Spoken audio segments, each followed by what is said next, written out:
Namaste, everybody. I am so grateful that you are here, that you decided to join me today. This is an important hour where we're going to come together. Please know that you can leave me a question in the Q&A chat. If we have enough time at the end of the chat, I'll be happy to answer your questions. And so if you're here because you're struggling with codependency. And today I want to help you understand that codependency is something that is fixable.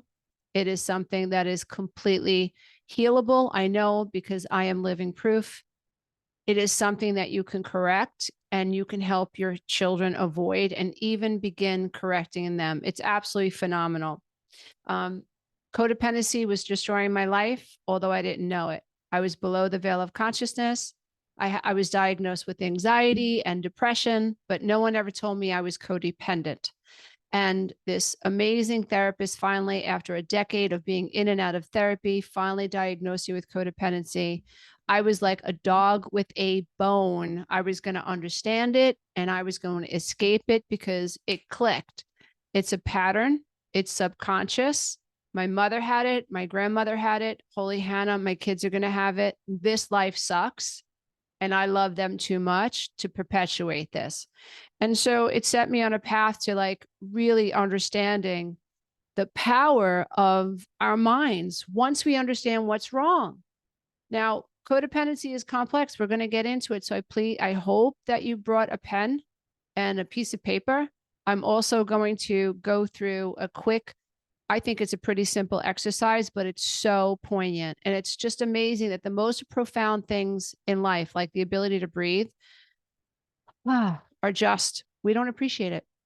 We don't appreciate it. The ability to think. We don't think. We regurgitate, but we think we're thinking. The ability to be aware of what we're thinking, but we think we're aware, but we're really not aware. We're just regurgitating. Oh, this is my passion. Can you tell? It's my passion because there's a way out. We can stop the madness. We can stop hurting our children. We can stop hurting our spouses. We can stop hurting ourselves. And so grateful that you're here. You're somebody that's really interested in this stuff. Like, please take this hour seriously and use it to your full advantage. I'm going to help you understand that codependency is tied to complex trauma and it is a thinking disorder. Wow. Mind blown, right? You're not weak and you're not broken. What's inappropriate and distorted is cognition. The way that you think is inappropriate to living a well life. Okay, so what's the answer? We fix the way you think. Da-da. Okay, we can all go home now. No, you can't go home yet because I have to teach you how and why this is true and how we can fix this. And the 12-week breakthrough coaching program, I don't even like calling it a program because everybody and their grandmother and the pet salamander has a program today. The 12-week breakthrough program is actually a method. It's a neuroscience-based method to heal from codependency. It puts you on the path to enlightenment because enlightenment is when you're able to view the way that you think and make conscious decisions about moving your life in a healthier direction. It's the ability to see where you are, know that you're operating from the false self, and then being able to finally choose the fork in the road to higher consciousness and higher self-love and what they call unity consciousness. So that's what we're going to go through today. So welcome to today's workshop. I'm here to guide you through a deeper understanding of codependency as a trauma response and to share key insights that everyone struggling with complex trauma is unknowingly grappling with as adults. Until we address these blocks, lasting change is nearly impossible for those dealing with codependency. You will continue to self-sabotage. You will betray yourself for the sake of keeping someone else happy. You will attract narcissists in your life. You will guilt your children for not loving you enough. You will freak out and not know how to handle when someone you love is emotionally dysregulated. You will go right down the crapper with them. Because if you are codependent, your mood is dependent upon someone else's mood. That has to change. You have to grow a stainless steel spine. You have to gain mental clarity, and you have to have an entirely new operating system full of healthy belief systems and healthy thinking in order to be able to hold on to yourself when everybody else is losing their crap. That is amazing. I have reached this point in my life, and I can tell you it is amazing to see someone else struggle and to have empathy for them, but to also not allow my feelings for them and my wishes and desires for them to take me down a rabbit hole, and to stand in my own power, and then to even radiate this sense of love towards them, refusing to meet them where they are in their faulty perception of self, and maintaining this idea that you've got this, you can do this.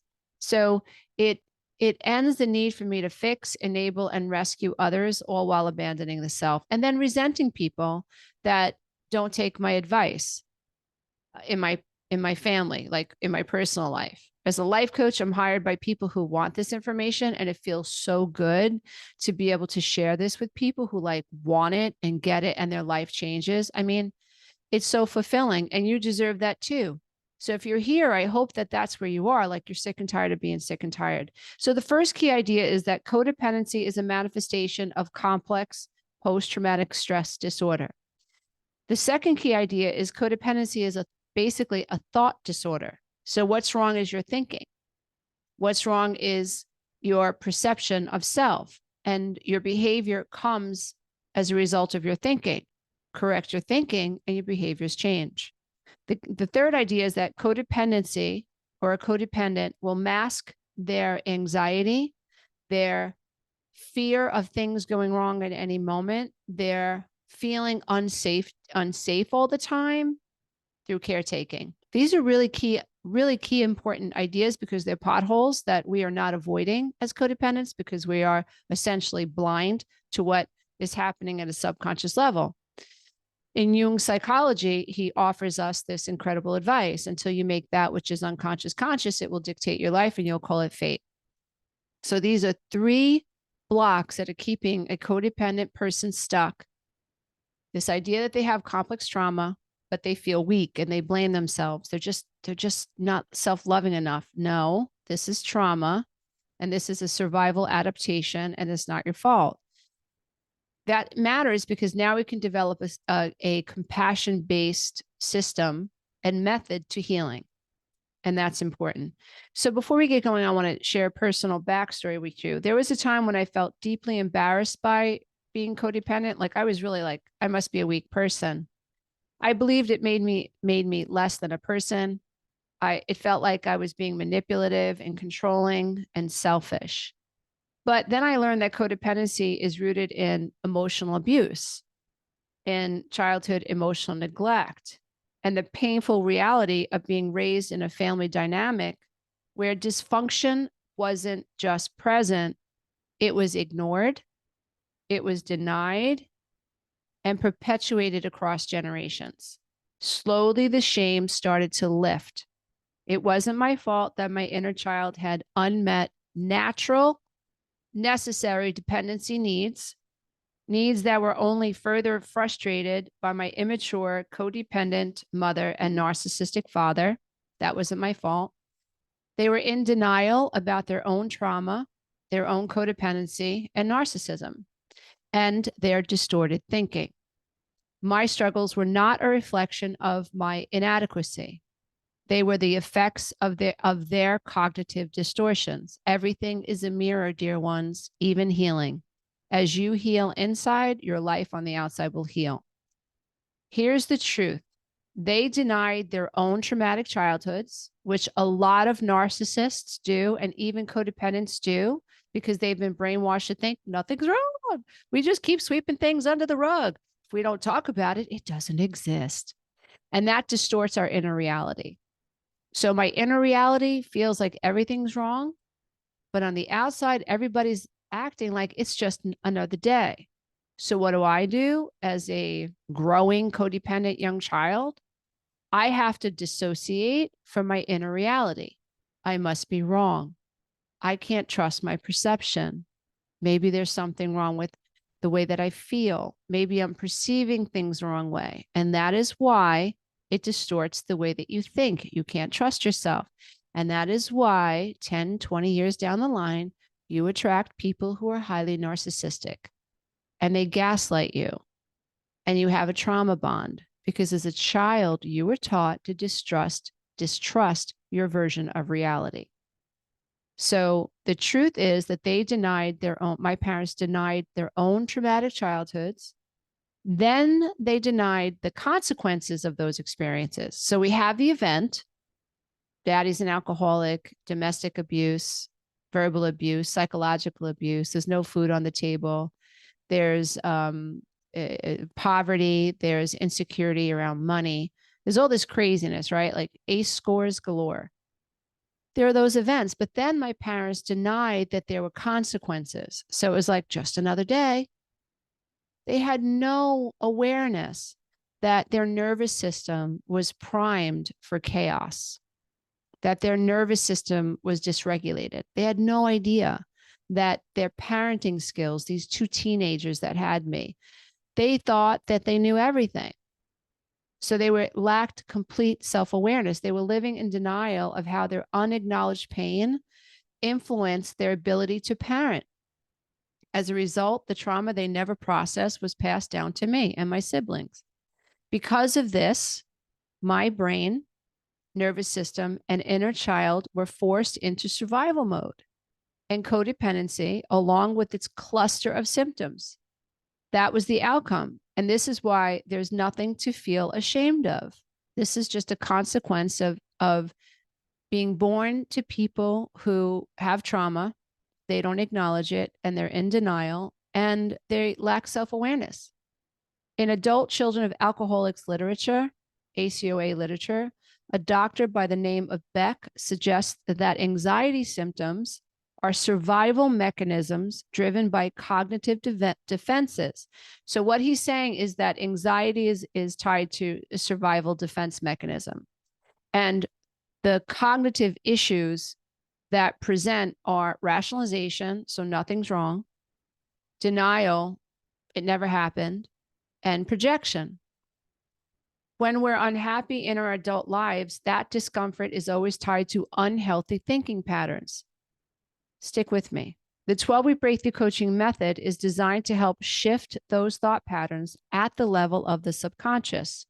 If you were raised by unhealed parents, chances are those cognitive distortions shaped your reality, their cognitive distortions for rationalization, denial, and projection, shaped your reality day in and day out. And what you may not realize is codependency works the same way. So I'm trying to help you understand that codependency is a cognitive issue. It's a cognitive distortion. I'm not good enough. I can't say no. I have to take care of other people. It's wrong to say no. It's my job to make sure everybody's okay. These are all cognitive distortions. We often rationalize our fear of seeking other people's approval. I'm not doing anything wrong. I just love him. Or we deny our emotions and project our unmet childhood needs onto others. So we hear ourselves saying, all I have to do is love them more, be kinder, be more understanding, and everything will be okay. They'll pay attention and they'll love me, and eventually they'll change. Sometimes as parents, we project our unmet childhood needs to feel seen, safe, and loved onto our children. Unconsciously, we believe if I love them enough, they will make me feel good about myself. And that's not their job. Or alternatively, we become excessively independent or perfectionistic at work. We think if we work tirelessly, let's say put in 20 hours a day, then my boss will see how worthy I am. It's like we associate this self-betrayal and self-sacrifice with worthiness, and that's a cognitive distortion. We have to correct that. Until we recognize these patterns, codependents remain on autopilot, operating from our inner child's wounds. We are unaware that our childhood experiences are keeping us stuck in natural survival responses, the same responses that we once used to avoid losing connection with the primary caretaker. Drop the mic. So codependency is my way of avoiding more abandonment from the people who are abusing me. Holy freaking Hannah. 2 + 2 = 4. So if I have that running at the subconscious level as a child, I'm seeking the approval and attachment to people who abuse me. Then as an adult, I'm seeking the approval and attachment to a man who abuses me. I'm seeking approval and attachment to coworkers who abuse me. I am completely blind to evidence in the environment that there are people that actually love me for me. Can't see it. I'm tuned up because this is tied to survival. Until we have stayed on the healing path long enough, recognized, reorganized, reframed, and relied on repetition to rewire our thinking, our brains will continue to associate fear with boundaries, with letting go, and even looking within. So healing from codependency is counterintuitive to survival because codependency equals survival. So someone like me comes along, I go through this whole process myself. I understand what I had to do. I had to go into the fear response. I had to eradicate the faulty beliefs that were tied to survival. And that was not easy. And that's why when I realized what I was going through, I mean, my family left. They moved 4 hours away when I needed them the most. My brother and sister sided with my ex-husband. Like it was all on. Like the labels that my mother gave me when I was like 3 years old, they stuck. She's selfish. She's too much. She's impossible to please. They stuck. And so when I finally started having a voice like this marriage is killing me, those labels all came to the surface. And my family felt completely within their rights, like adios, you're on your own. A mom with 3 kids by herself going through this divorce with a covert narcissistic husband who was trying to destroy me. My family and parents said, bye-bye. So trust me when I tell you that my mission to heal from codependency, it came from my toes because I was going to be damned if my kids were going through what I went through. Give up 12 years of their life to please a man who was designed to keep me under his thumb with gaslighting, triangulation, you know the deal. And I can tell you, as someone who has wrestled with my ego, who has had many deep, dark nights of the soul, I can tell you that this is what keeps us stuck in therapy. This is why we only get so far in the healing journey, because healing codependency is you facing the survival, the neurological survival adaptations, the psychological survival adaptations, the distorted thinking. It's you facing all of it and saying, I don't want it anymore. Learning to love yourself and anchor to yourself, heal your inner child. That's a picture of my inner child behind me. Learning to do this work. But here's the thing, it doesn't happen overnight. And you need repetition and consistency in order to change it. And that's why my programs are offered week by week. Every lesson is week by week by week. The meditations, you listen to them every day. You do the neuroscience backed journaling prompts every day. It's neuroscience. And that's the way you break free. So one of the greatest benefits of the 12-week breakthrough coaching method is that it's a systematic, gentle approach to dissolving rationalization, denial, and projection. By suspending the natural survival responses, we help you realize, honor, and integrate the past. As a result, adult children of dysfunctional families can heal, process, and begin to honor themselves. They learn to think in healthy, adaptive ways, breaking free from survival patterns like codependency and self-abandonment. What we're subconsciously avoiding is the fear of death or annihilation. Codependency is us avoiding annihilation. It's an ego death. When we were little, we couldn't face that, but we can face it as adults. The same fear that abandonment triggers in an innocent child. Until we bring the past into the present, until we make the subconscious conscious and peel back the layers of denial, codependents will absolutely, unequivocally remain stuck in these survival adaptations without intervention. There is no doubt. So here's the first key idea, that codependency is actually complex trauma. Complex trauma isn't just about what happened to you. It's about what kept happening. It's the kind of trauma that's repeated over time, often in relationships where you should have felt safe, like with a parent, caregiver, or partner. It's not always physical or obvious. Sometimes it's the chronic emotional neglect, the gaslighting, the conditional love, the silent treatment of a parent, or always feeling like you had to be perfect to be accepted. When you grow up in an environment like that, your nervous system stays in survival mode. You become hypervigilant, which is also AKA anxiety.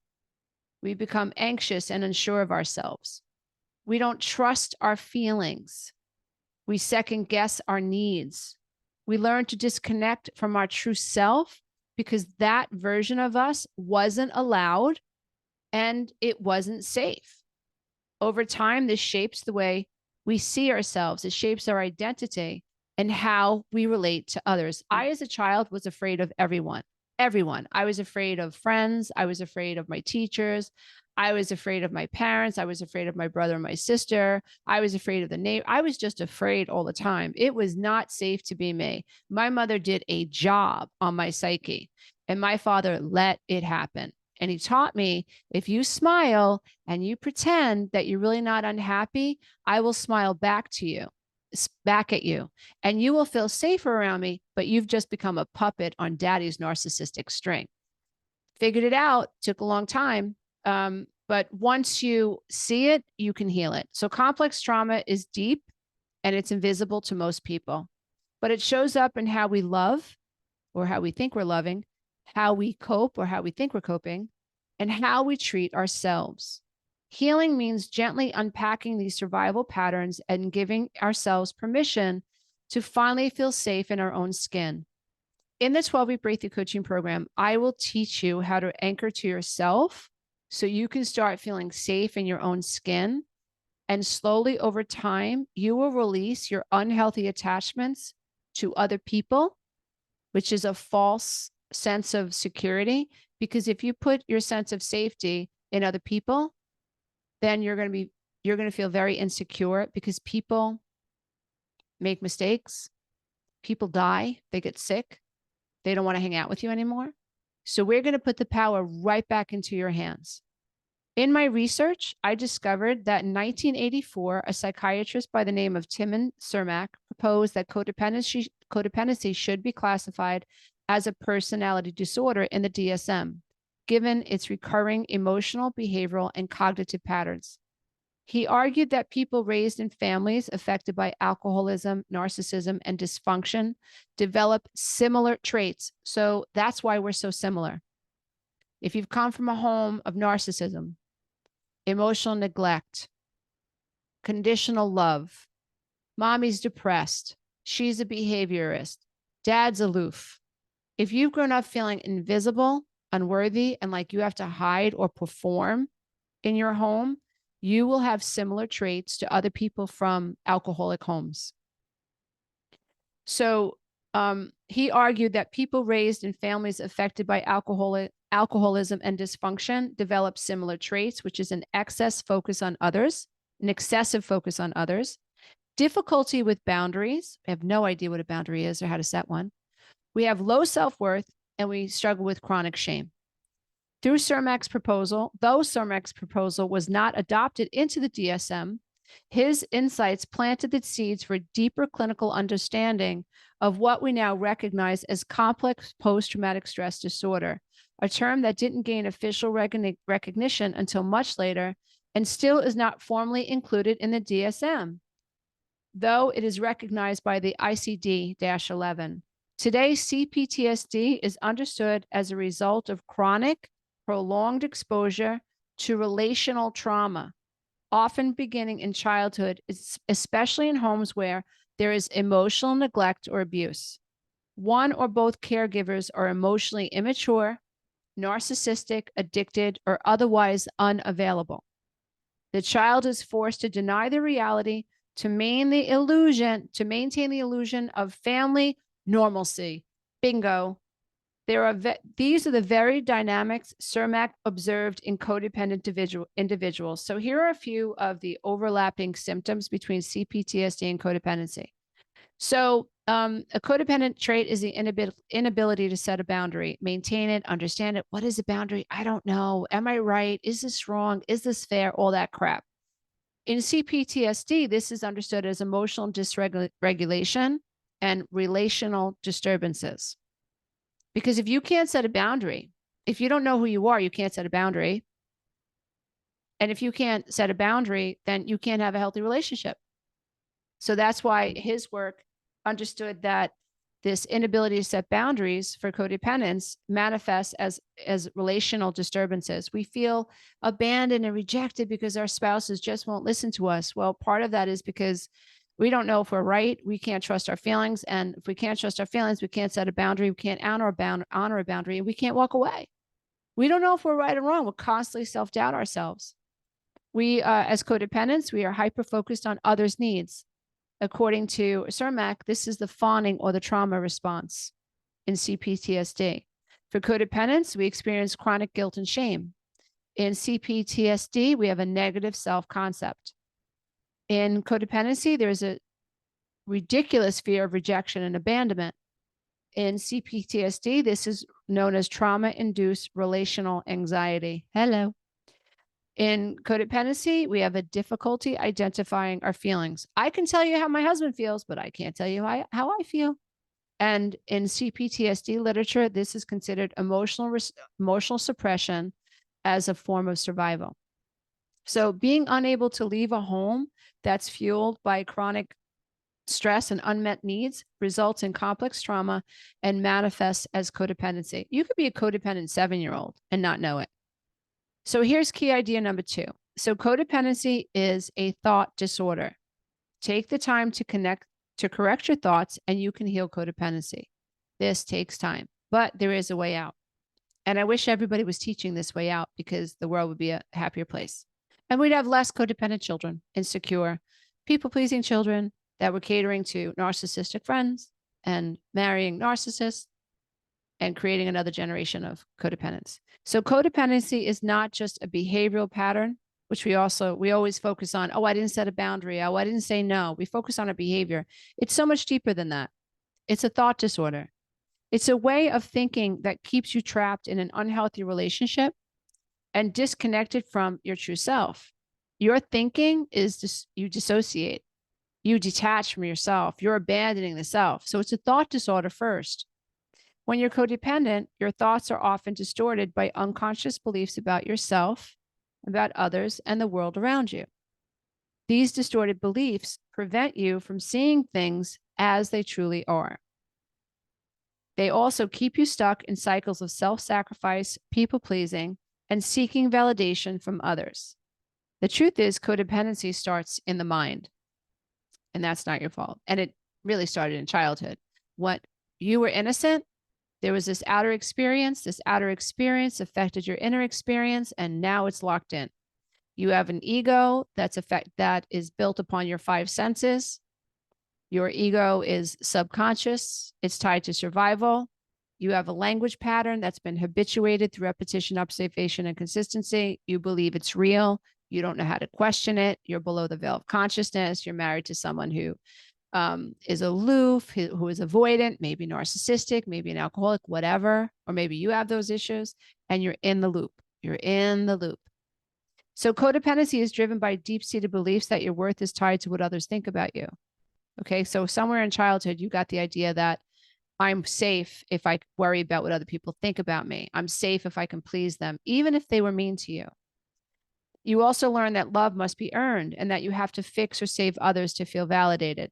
But validation is really, yeah, we want to be validated. Yeah, but it's deeper than that. We want validation because without validation, we fear rejection, and we fear that we're going to be obliterated, annihilated, which makes us feel unsafe, which triggers the survival response.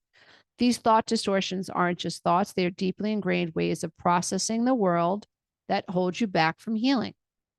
They trap you in a world where your self-esteem is dependent on other people's approval, and you constantly struggle with guilt and fear.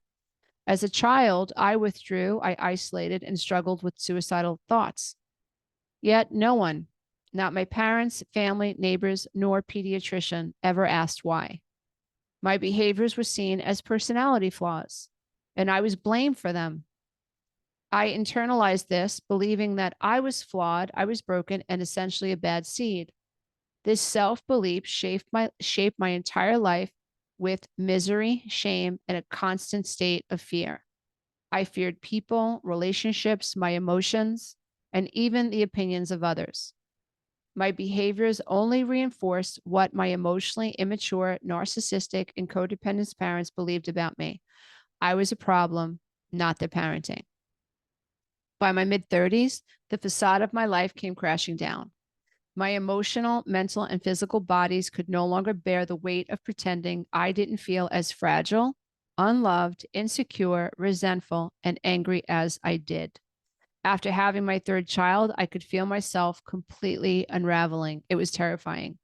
My body was screaming for help through the inflammatory responses like asthma, migraine headaches, rashes covering my body, and digestive issues. Every day, it felt like something new would surface, adding more weight to the already overwhelming strain. I felt like I was losing my mind. No one in my life understood me, cared to, or had any desire to see me as anything other than the ungrateful, too much, or just big mouth woman that my mother labeled me so long ago. The labels my parents placed on me stuck and followed me into my marriage, where my covert narcissistic husband picked up where they left off, using my deepest wounds against me. Their words wrapped my inner child in a tight cocoon, trapping me in a shell I could not escape. Codependency kept me blind to how the trauma from my childhood was repeating itself in my adult marriage. Now I understand that my people pleasing, my constant seeking of his approval, the feelings of being stuck, my lack of understanding about healthy boundaries and how to honor them, and my inability to choose myself over those who continually hurt me were all defense strategies operating below the veil of consciousness. They were efforts to hold on to the fragmented attachments I still had to the very people who caused me the most pain. So my parents were hurting me. My relationships with my sister, my brother, not helpful. My husband, my ex-husband, constantly gaslit me, minimized me, devalued me, tried to make me feel bad about myself, called me names. And all I could think about was trying to get them to stop doing that. I thought that was the answer. If I can get them to stop seeing me this way, everything would be good. That was a problem in my thinking. So inner child trauma is us trying to please the people who hurt us the most. And we don't even know we're doing it. It's like we're addicted to seeking their approval and getting them to love us. It's all tied to survival consciousness. It's neurological, it's psychological, it's a issue with CPTSD, and it's a thought disorder. So here are some faulty thought distortions that I had to work through, that you probably have to work through too, that keep you trapped in codependency and below the veil of consciousness. I am worthy only if I am needed. This thought is rooted in a belief that your value comes from being indispensable to others. It leads to overgiving, rescuing, and sacrificing your own needs just to feel important or safe. The truth, your worth isn't contingent on others needing you, but you think it is. It's inherent. You don't have to earn your value by neglecting yourself. Number two, if I don't please others, they'll leave me. Another one, if I can fix them, then I'll be loved. Number four, I'm responsible for how other people feel. Number five, I don't deserve to take care of myself. So a lack of self-worth often manifests in the belief that you aren't deserving of care, attention, or love unless you're sacrificing yourself for others. This thought keeps you in a cycle of neglecting your own needs and prioritizing everyone else's needs. The reality is you deserve to take care of yourself. You must, not because you've earned it, but because you're inherently worthy of love and respect.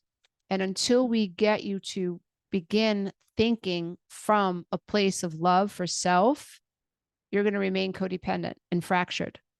And so the 12-week breakthrough method, that's where we start. We bring you back home to the divine self, and we reorganize your thought process from there. Number 6, I'm not allowed to have boundaries. Codependents often struggle with boundaries because they believe that setting them will lead to rejection or conflict. The thought is that others will see you as selfish, cold, or uncaring if you assert yourself. This distortion keeps you trapped in relationships where your needs are consistently ignored and you feel like you're walking on eggshells. The truth is, healthy boundaries are essential to healthy relationships. They protect your emotional well-being and they allow you to honor yourself while still loving others. A few more. If I just try harder, they will love me, understand me, and all will be well. Another one, I'm not allowed to say no. So these are cognitive distortions. Another one, I need them to be happy for me to feel happy. So this thought keeps you stuck in a state of constantly seeking, always looking for external validation. You believe that your happiness depends on others approving of you or being happy for you. The truth is, your happiness comes from within. You don't need anyone else's permission to feel good about yourself. But again, this is a cognitive distortion that has to be corrected through consistency and repetition. The last one, if I'm not perfect, I'm not worthy of love. So perfectionism is a core belief in many codependents. I hear my clients say this all the time. Like, I just had someone say to me this morning, well, I'm too old to attract someone like that. And I thought, there it is. There's that distorted thinking. So here's somebody who's had an alcoholic father, codependent mother, and who is 52 years old and really believes it's a distorted thought that I'm too old to attract love. Oh, so your love is conditional. So you have to be 25 to be worthy of love. You can't be 52, your hair graying, a little fluffy. Oh, because you have gray hair, you're a little fluffy, you don't deserve love. That's really what she believes. Why? Because below the veil of consciousness, her father commented on thin, attractive women all the time. So part of what she has to unearth and heal are these distorted concepts of her self-worth. And this is where the term stainless steel spine comes from. Like once you get this, once you heal, then and you understand that your worth is innate. And we hit the ground running in week 1, which we launched July 13th, by the way. You're going to get your first lesson on July 13th. We hit the ground running. We start correcting these distorted thought patterns from day 1. We go after them, we reframe them, we organize your subconscious mind. So by the end of the 12 weeks, like you understand, I'm enough, but you're not only saying it here, you're feeling it in your heart space because we got into the subconscious mind. So healing from codependency begins by addressing these distorted thoughts and replacing them with healthier, more balanced beliefs. You have to start by recognizing that these beliefs are not truths. They are distortions shaped by past trauma and emotional conditioning. Once you can start untangling the web of these false beliefs, you'll begin to heal, to set boundaries, to honor yourself, and to live a life that's true to who you are, not based on the approval of others and the need to fix or please them. But again, I can't stress this enough. I read so many books. I listened to so many people that were supposed to know how to heal codependency. I discovered that a lot of people back when I started healing knew what codependency was, but they weren't addressing this subconscious issue. They weren't addressing the survival response. They weren't addressing the distorted thinking. That wasn't being addressed. And so I wasn't healing in CODA. I wasn't healing in ACA meetings. I wasn't healing. I was gaining data and knowledge, but I needed a system and approach that helped me heal consistently at the subconscious level and completely heal the distorted thinking that is what keeps a codependent stuck. So the third key idea is that healing activates anxiety. Oh my God, this is why so many of us only get so far. This is also, I want to say, why after I created the 12-week class, I knew I wasn't done because I was like, people could get stuck, right? No, you got to go to the next level and to the next level. So I remember being in therapy with my therapist and I was like, what's in my hair? There's something in my hair. Forgive me. It's gooey. Yuck. Ew. But anyway, this is live. What can I tell you? But anyway, I remember being in therapy with my therapist and I thought that because it was in my head, like, okay, I know what codependency is. Okay, I have to stop seeking his approval. Okay, I have to Let him buy his own underwear. You know, to me, it was like so immature what I thought codependency was. And I was like, oh, well, you know, I'll do my best not to be codependent anymore with him. And he just shook his head like this. And I was like, I'm not done. He's like, and I knew, oh, I guess I'm not quitting therapy. I better not give this up. And he was so right. So I got to a point where I was like, oh, I know what codependency is. It must be enough. He was so right. So I just kept at it and I kept at it and I developed the process, the 12-week breakthrough method, which I'll talk about in a little bit. But what you should know is that when you start healing, it's going to activate anxiety. So healing from codependency often triggers anxiety because at the core of codependency, we've learned to abandon ourselves to feel safe. Okay, that's a really big thing. In order for you to feel safe, you have to abandon the self. You can't say no to your kids. You can't say no to your husband. You can't say no to your sister or your mom who is abusing you. You have to keep showing up. Like, you can't set boundaries. No, because neurologically, your nervous system associates self-love with fear. That's why we can't heal. That's why talk therapy isn't enough. That's why we go into therapy and we're diagnosed with borderline personality disorder. We're diagnosed with anxiety. We're diagnosed with depression. We stay in couples therapy for years and years and years because at the core level, it's a distorted thinking process. We're not getting into the subconscious mind, so nothing's really getting healed. And in addition to that, as I start to look within, as I start to let go of seeking your approval, if you're my husband and I'm severely codependent, or if I start setting boundaries with the children that I've taught entitlement to, I'm going to freak out. My brain says, danger, danger, danger. Don't set that boundary. It's not safe. They're going to abandon you. So this is how serious this is. But the 12-week breakthrough method, we deal with that. So we've relied on taking care of others or managing their emotions as a way to feel valued or secure. So when we begin the healing journey, it challenges the very structure we've built for ourselves. As we work on letting go of the need to heal, rescue, or worry about others, it can feel incredibly unsettling. We've been so conditioned to put others' needs first that stepping away from that role feels like we're losing our sense of purpose and our sense of security. It's like unlearning the patterns that have kept us safe for so long, even if they weren't healthy. This is truly you reprogramming yourself. Codependency is like a virus on a computer. So you're not the computer and you're not the virus. You're not the weird code that's showing up on your screen. That's what codependency is. You're not the weird code. You're not the virus. You're the observer of the virus. But here's the thing. The computer isn't the virus, but the computer reacts according. Oh, my dog. Hold on. Alice. The computer is responding to, or what you're seeing on the computer is what is happening with the code. It's the same thing with codependency. So codependency is a code and you're behaving, it's like virtual reality according to that code, but you just don't know it.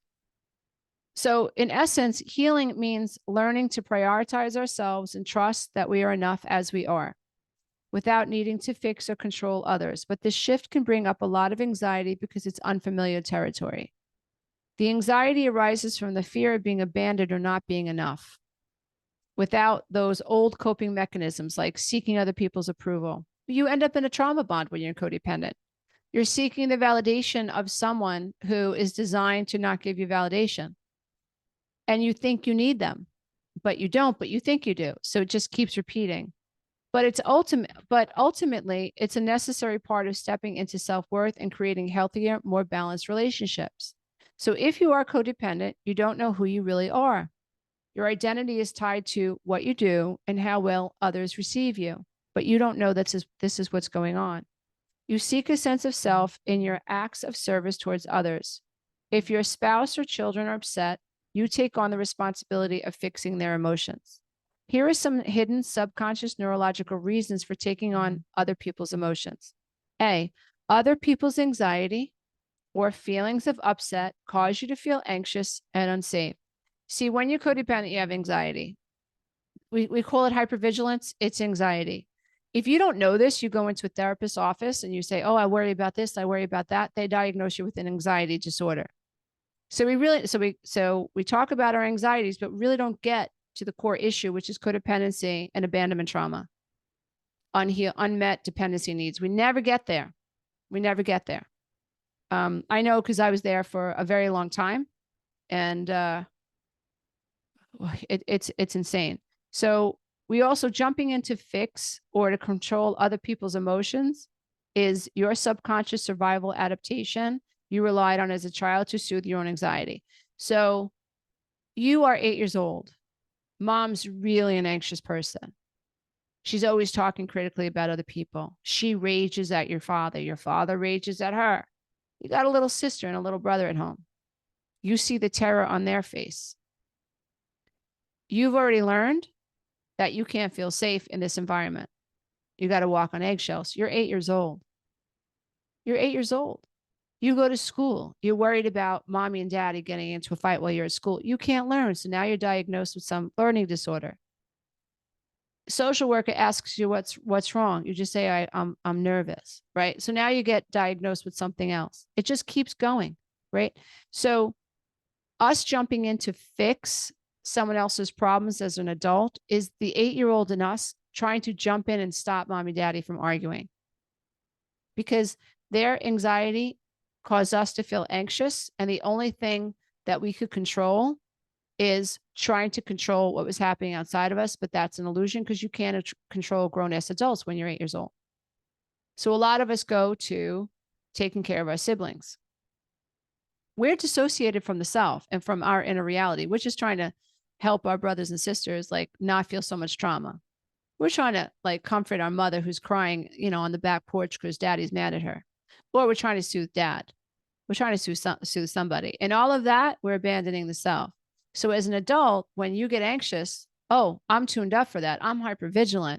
It's almost like that's my only GPS signal. Someone's upset. Someone's upset. Now, there are 10 other people out here who want to encourage me, who want to support me, who think I'm enough, and who are balanced, who are harmonious, and don't need me to wipe their butt. I don't see them. I'm not attracted to them. Not on my radar. I am anxious. I am hypervigilant. I have this subconscious trauma response happening, and this is how I feel safe. And allowing others to carry the burden of their own emotions will make us feel unsafe. And below the veil of consciousness, our codependent survival strategies, which are really programs and paradigms, take over. So this is below the veil of consciousness. It's automatic. And every codependent person is operating this way. They just don't know it. So when you can fix people or rescue them from their discomfort, you feel worthy and safe. This happens a lot with codependent moms whose children have addictions. So a codependent mom doesn't know how to set a boundary with a child who has an addiction. It makes her feel completely out of whack. And she doesn't have the stainless steel spine. She doesn't understand the necessity for a boundary. She doesn't understand how she's enabling her son or her daughter. And when I work with codependent moms who are dealing in this issue, it really is about taking them back to the beginning, understanding where the codependency happened and occurred, why it occurred, and modeling a different set of behaviors and thinking patterns for herself, but also for her child, like explaining and understanding, like, I can't save you and I can't enable this anymore, and we have to move forward with a new direction. So why does understanding this matter? This is super, super important. It's codependence is shame-based. So when codependency is viewed through the lens of CPTSD and a thought disorder, healing shifts from shame to compassion. So instead of labeling codependents as people pleasers or fixers, we begin to understand ourselves as trauma survivors, individuals whose behavior is an adaptation to chronic emotional injury. This is not a personality deficit. It is a symptom of the nervous system being programmed to survive disconnection. And through that lens, we find the potential to allow the light into our deepest wounds, which is what Rumi says. This invisible ick we could not name as children that has now become programmed into our subconscious minds and controls our lives through the stories our unconscious egos tell and our body responds to. So the 12-week breakthrough coaching program is going to start on July 13th. This is the last time I'm offering it live. My team and I are moving the 12-week class, the 8-week class in Soul School into a self-study 3-part system. So if you want to take the 12-week breakthrough coaching program and you want to take it live, I highly recommend that you take this opportunity to do so this July. We're offering you 3 additional live Zoom calls in addition to the weekly live streams, which are 90 minutes long. In addition to that, I'm going to offer you a 1-year complimentary access to my Breakthrough Warrior membership site. If you are a graduate of the 12-week breakthrough coaching program, we will offer you 50% off the next live class. And you'll also get the 1-year membership to the membership. This is what we're doing. It's just important. I want to be transparent with everybody. That's what's happening. 12-week class, 8-week class, and Soul School will be offered in under one umbrella. This is the last time I'm offering it live with weekly live streams. I will be offering live streams within the 3-part model. It will be once a month for anybody that is on that journey at any stage where you can ask me questions. So inside the 12-week breakthrough coaching program method, we don't just treat codependency at the surface level. We approach it as a trauma imprint held in the body, the mind, and the subconscious. Our methodology helps you identify the origin of your survival patterns. I'm not just interested in teaching you how to be codependent no more. I want to help heal you at the level of the inner child, at the subconscious level. I want to help you find your authentic self. I want you to understand what it is to transcend your ego, your wounded ego. I want you to understand what it is to be self-actualized and individuated. That's what I want you to understand. So we offer somatic and cognitive tools to rewire those faulty responses. Our methodology validates your emotional experiences instead of pathologizing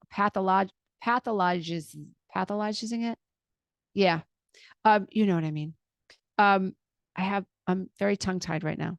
So instead of like, what we're trying to do is we humanize all of your emotional experiences. We bring them to the surface. We validate them. We don't say, oh, this is why that happened, and put a label on it. We want you to be able to bring the past into the present to make it real. Because remember, denial and rationalization and then projecting it, codependency is a projection.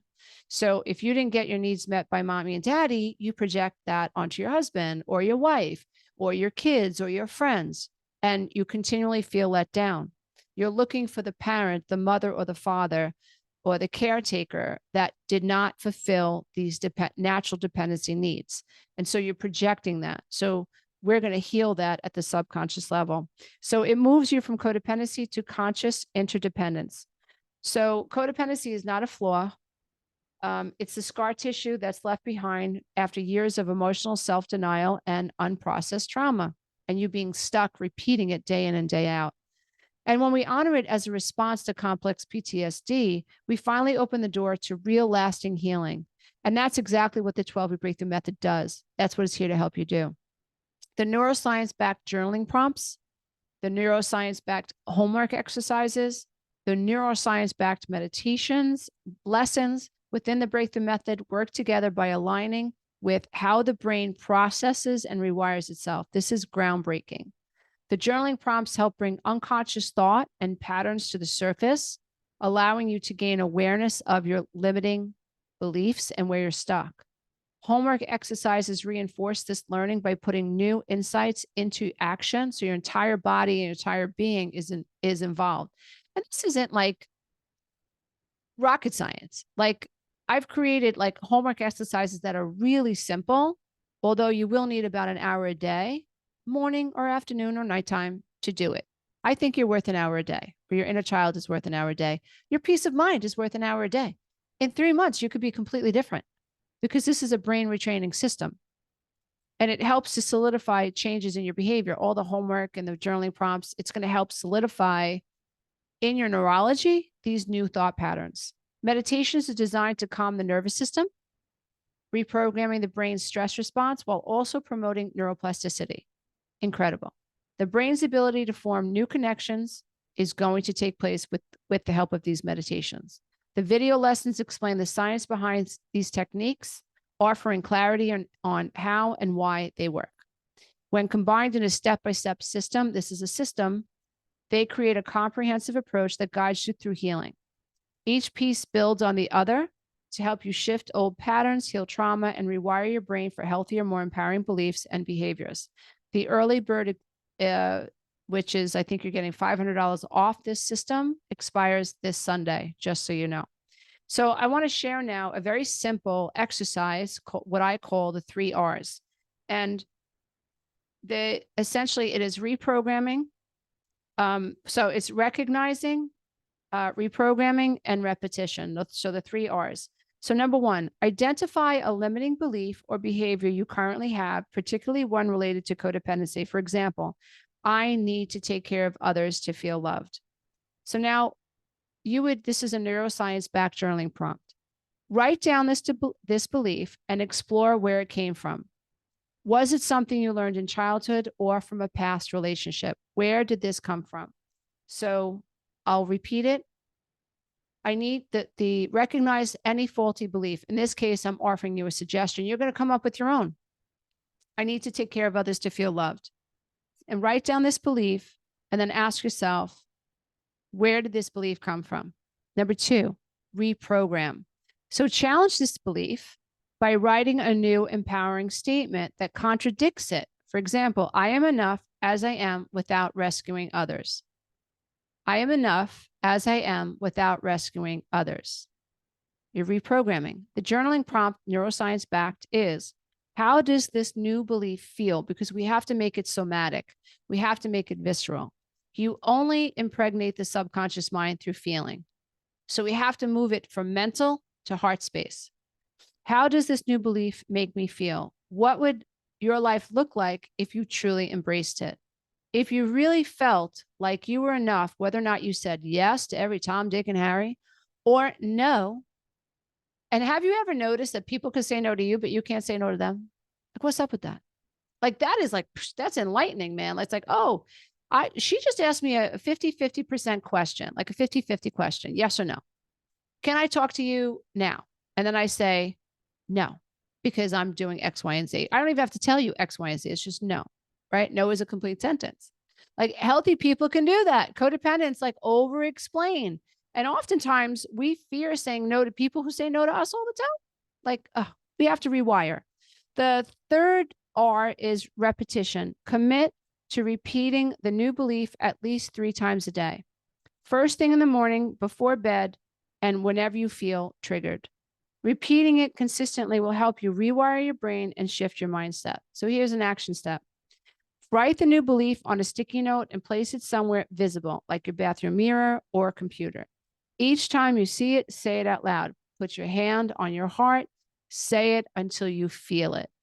Neurologically, you are creating a new neural pathway in your brain for this new belief. That's going to take time, over 60 days to create that. But here's the thing. If it works, why don't you put 100% of your time and effort towards it if it works? See, I'm always boggled by that. Like, here's something that works. People in my family, I'm like, this works. This works. And then they don't do it. I'm like, but this works.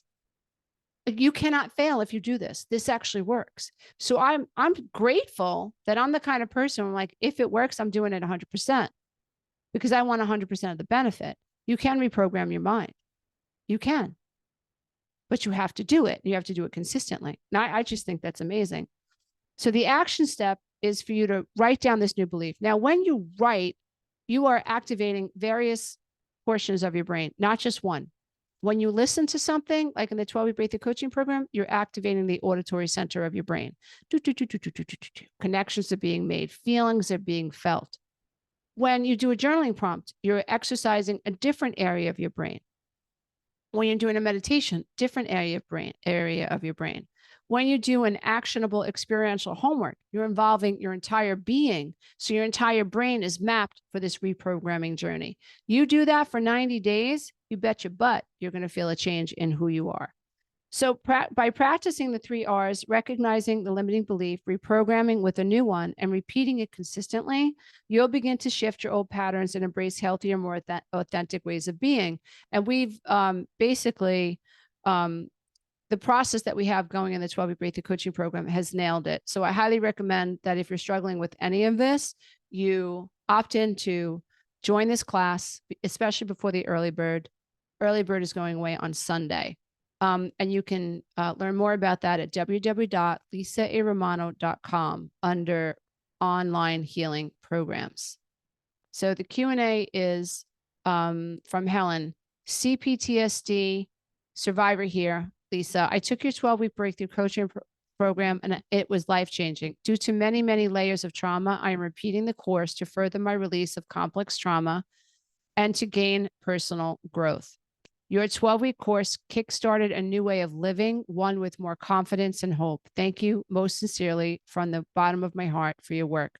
Thank you so much, Helen. I did not ask Helen to show up live for this webinar, but I'm so grateful that she did. And this is just evidence that someone who had complex trauma, this course will help you release it. And it's so validating when I get an email like this, and I get emails like this quite often from people who are like, I've been in therapy for years. No one ever diagnosed me with codependency. Or I've been in marital therapy for years and I kept seeking my husband's approval and it was never enough. I just kept moving the bar. Now I understand why.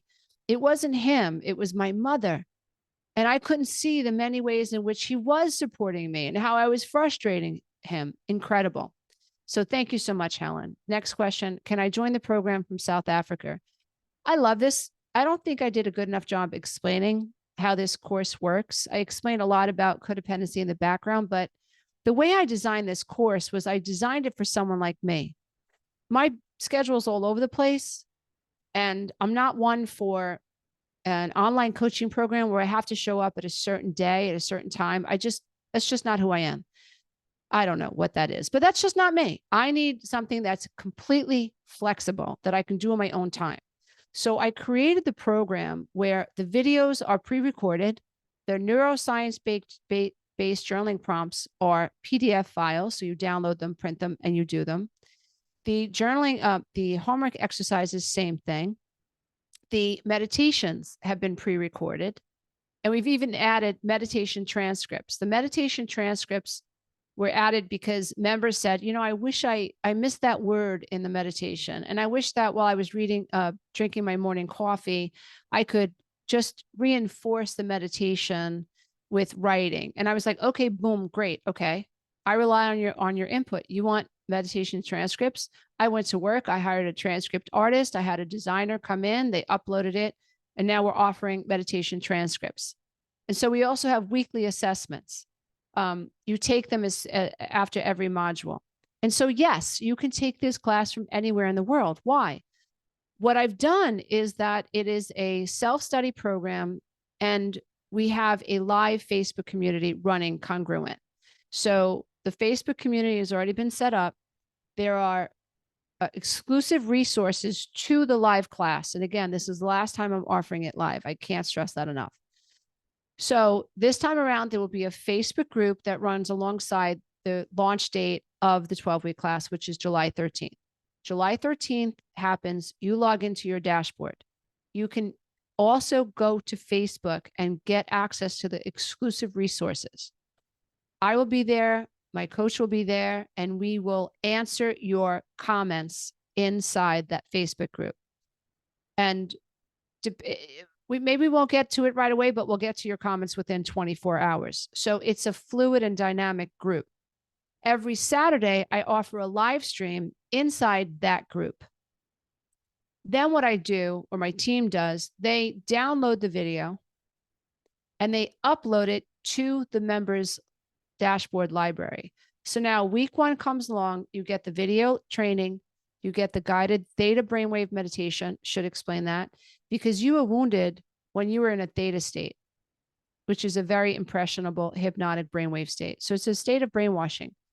You know, it's just so sad. It is what it is. I know so many little kids that are just being brainwashed to worry about what other people think about them, to worry about what they look like. Social media has destroyed our little children. It is, and you know what? If the mothers and the parents aren't in control of it, the kids are going to be affected by it. But I digress. Anyway, so theta, you're in theta when you're being brainwashed. So we have to, the meditations that I create in my voice, obviously, with theta, with theta brainwaves, is me reprogramming you from a state of, let's say, love, unconditional love, and compassion.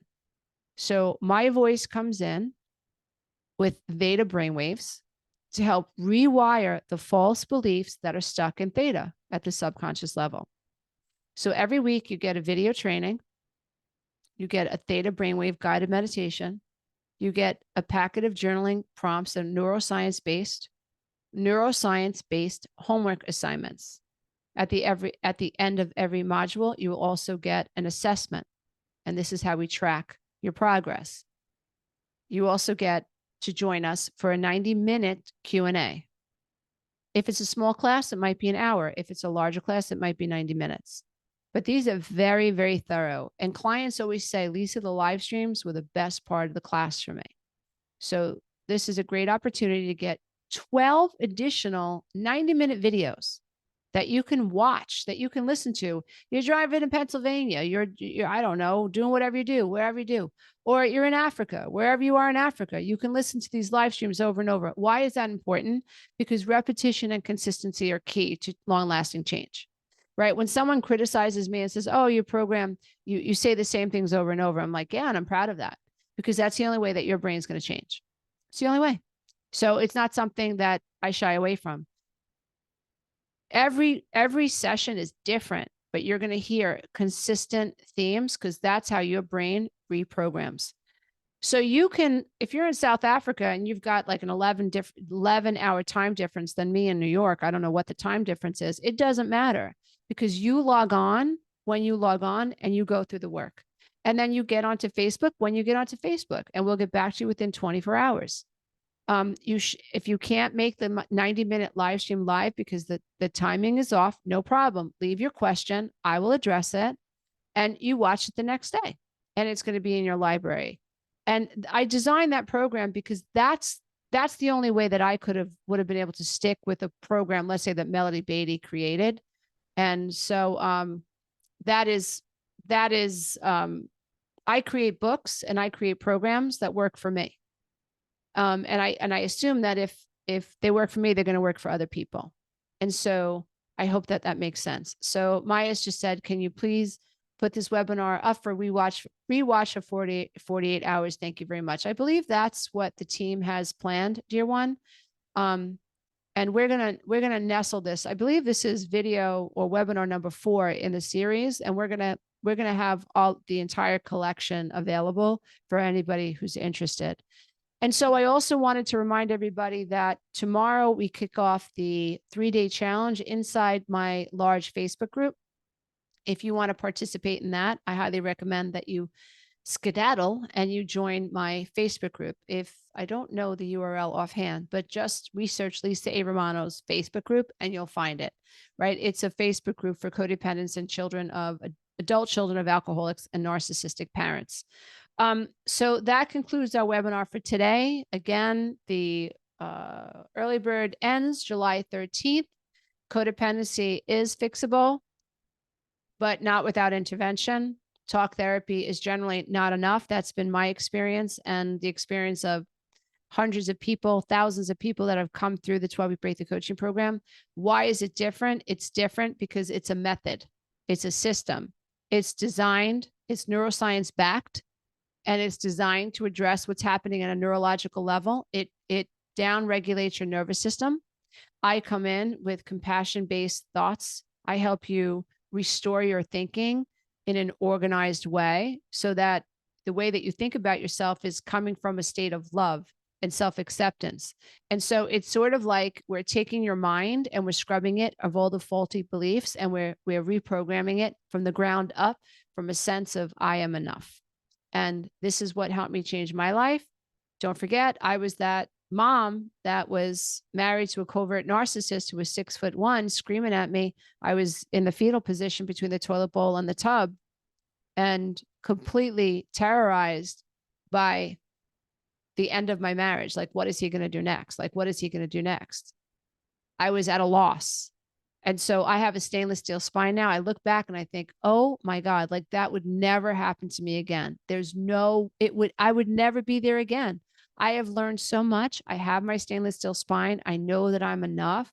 Like my pinky toes know that I'm enough, and I'm aging and I'm moving into the aging process without resistance. Well, not always, but I'm able to soften my resistance. I'm good. I'm a cool cat now, you know? I'm responsible for my own emotions. I know I can't rescue everybody. It's not even my job to rescue other people. It's my job to light the way, is to find the way and light the way, and be a model for my children and for others. And something happens when you reach this. And I've spoken to other coaches, and I've coached other coaches and therapists, psychologists and psychiatrists. Something happens when it clicks and you start to observe a distorted thought and you're able to catch it and correct it. You want everybody to know what that feels like. Like you want everybody to be liberated by the chains of the past. And that's sort of how I feel. And I'm just so honored that you're here. I'm so honored that you care. I'm so honored that you're on the healing path. Billions of people are not. You are exceptional. Don't worry about where you are, how bad it's been. You're here, you're healing. There is a way out. You're grabbing it. You just invested an hour and 10 minutes into your recovery. That's more than most people do. I hope that you take the next step and you join me for the next live 12-week class that is starting on July 13th. Thank you so much for being here, everybody. Namaste, as I bow to the love and light that is absolutely in you. Remember, www.lisairomano.com. Bye.